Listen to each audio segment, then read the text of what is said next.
이 과정은 미루기라는 짐승을 길들이는데 도움이 되지만 자기 비난은 그 짐승을 더 흉포하게 만들 뿐이다. 안녕하세요. 아름다운 나무 켈리아트리입니다. 소중한 구독자님들도 안녕하신가요? 지난 영상에서는 우리 구독자님들이 2달 남짓 남은 2024년의 시간을 사랑 있음으로 채우며 2025년을 계획할 수 있는 희망찬 기대와 에너지를 갖길 바라는 마음으로 만들었었는데요. 사랑 있음? 좋은 얘기죠. 그런데 무엇을? 어디서부터 어떻게 사랑 있음을 채워나가야 하는지 잘 모르겠고, 변하고 싶은데 고질적인 이 나쁜 습관, 없애고 싶은데 쉽지 않은 분들. 좋은 건 알겠는데, 머리로는 알겠는데, 하나로 연결되어 있다던 몸을 움직여 실행하기 힘든 분들은 오늘 이 영상이 현실적인 도움이 되어줄 것입니다. 현재 시간관리 및 생산성과 관련된 베스트셀러를 집필한 작가인 데이먼 자하리데스의 미룸 방지법을 중심으로 미룸을 극복해서 이룸을 맞이하기 위한 방법을 이야기해 보려고 해요. 그리고 책의 인상적인 부분을 저만의 느낌과 생각을 담아 한 문장으로 만들어서 캘리그라피로 그리는 한 줄 붓글림도 기대해 주세요. 제 채널은 바쁘고 정신없는 여러분께 잠시 호흡을 가다듬는 시간과 공간이 되어주고자 하는 곳이니 편안한 마음으로 들어주시면 좋을 것 같아요. 그럼 시작해 보겠습니다. 저자는 미루기의 모든 것이라기보다는 어떤 일을 일찍 하는 게 분명히 더 나은 결정인데도 불구하고 나중으로 연기하는 부분에 대해서 이야기해요. 미루려는 성향은 인간 본성의 일부라서 완전히 없애기는 힘들지만 미루려는 마음이 드는 구체적인 이유를 잘 살펴서 조금씩 극복할 수 있도록 안내해 줍니다. 미루려는 몇 가지 심리적인 이유 중에서 제가 특히 더 와닿았던 것은 실패에 대한 두려움, 완벽주의, 그리고 우유부단함이었는데요. 해보지도 않고 실패 또는 비정상적인 성공에 대한 두려움과 부담스러움이 앞서서 실행하지 않는다고 하는데요. 실패뿐만 아니라 성공에 대한 것까지도 두려움의 원인이라니 놀라웠어요. 그 둘 다 결국은 자기 파괴 행위라고 저자는 꼬집어 이야기합니다. 또 완벽해야 한다고 나를 꾸짖고 비교하게 만드는 내면의 비판자가 미루기를 부추긴다고 하는데요. 지금 나의 수준과 상황을 정확하게 보지 못하고 나보다 더 잘하는 사람들, 완벽하다고 여겨지는 상태에 이르러야 한다고 다그치는 내 안의 비판자. 구독자님들도 있으신가요? 저는 아주 악랄한 내면의 비판자가 기세등등하게 활개를 칠 때가 종종 있는데요. 제가 하는 캘리그라피라는 것은 시각적인 작업이죠. 조금만 관심을 갖고 보면 실력이 확연하게 드러나는 분야 중에 하나잖아요. 일필휘지로 화려하고 멋지게 그려내고 싶은데 세상에 얼마나 뛰어난 작가님들이 많은가요?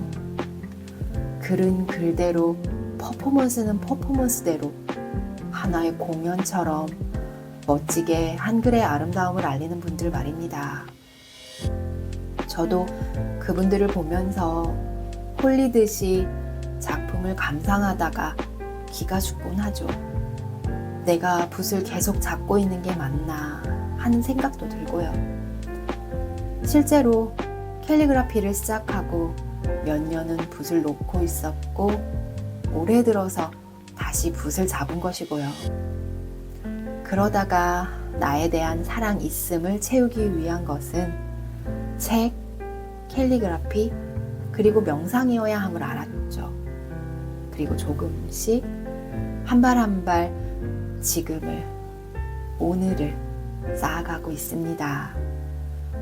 글씨를 쓸 때 여전히 갈 길이 멀다고 느끼지만 어제 나와 만나서 비교해보고 내일의 나를 오늘로 끌어오며 나만의 속도로 나아가고 있습니다.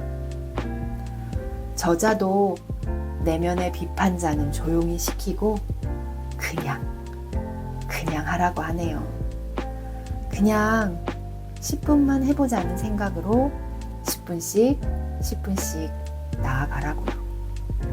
하루에 1시간 건강을 위해 운동을 하겠다고 하면 왠지 부담스러운 마음이 먼저 들지 않나요? 그런데 딱 10분만 해보자는 계획은 어떤가요? 우리가 무심코 휴대폰 속에 들어가서 흘려보내는 시간에 비하면 정말 가벼운 계획 아닌가요?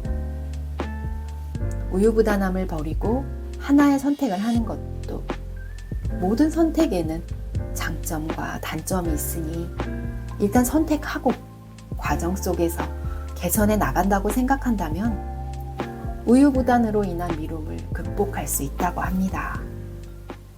유명한 소설 노틀담드 파리와 레미제라블의 작가 빅토르 위고는 자신의 미루는 습관을 고치기 위해 자기 옷을 모두 벗어서 하인에게 숨겨달라고 하고 지필 작업이 끝났을 것이라고 생각되는 시간에 돌려달라고 했다고 해요. 이 방법을 쓴 이유는 외출을 너무나 좋아하는 자신의 성향이 소설 지필에 부정적인 영향을 주었기 때문인데요. 이렇게 즉각적인 만족을 약속하는 행동에 이끌리는 현재의 자아와 내가 꿈꾸는 미래의 보상을 약속하는 행동에 관심을 가지는 미래의 자아가 서로 충돌하면서 우리를 미움의 상태로 이끌기도 한다고 합니다. 이럴 때는 처음부터 선택지를 딱 하나만 만들어 놓는 환경을 만드는 것입니다.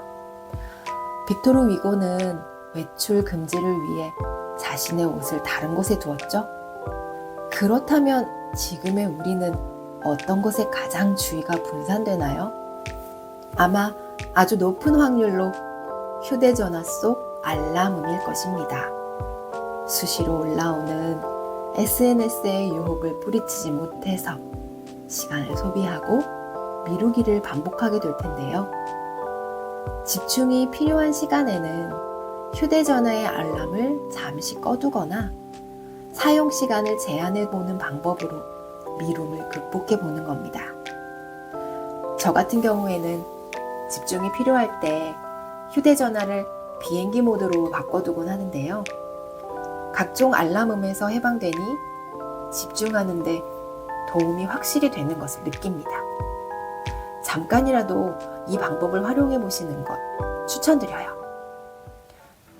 자신을 용서하면 본인의 결정에 대한 책임을 받아들이고 그에 수반되는 후회에 직면한 기회가 생기며 무엇보다 계속 전진하면서 앞으로는 다르게 행동하겠다고 다짐하게 된다. 자기 비난은 그 짐승을 더 흉포하게 만들 뿐이다. 미움을 계속 하다 보면 반복적으로는 미루는 나 스스로에 대한 원망과 후회가 더욱더 힘들게 하죠.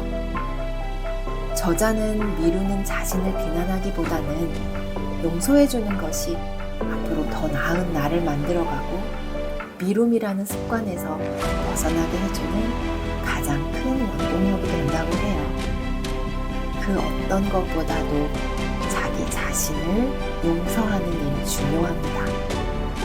자기 용서 속에서 오히려 선택에 대한 책임감과 해결 능력이 생길 것이고 그 경험은 또 다른 미움을 극복하는 더 큰 에너지가 되어서 마침내는 원하는 것을 이루에 닿을 수 있겠죠?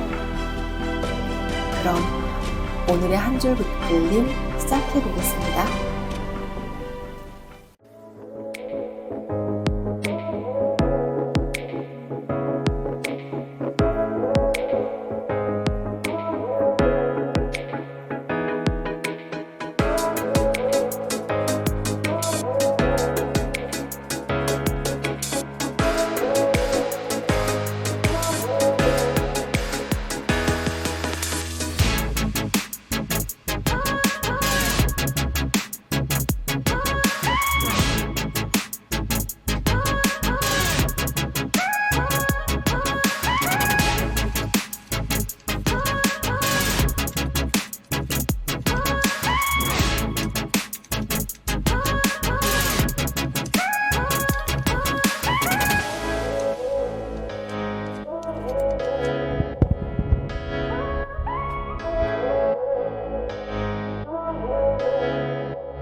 저의 영상은 이런 내 모습도 저런 내 모습도 보듬어주고 인정해주자는 내용으로 연결되고 있어요.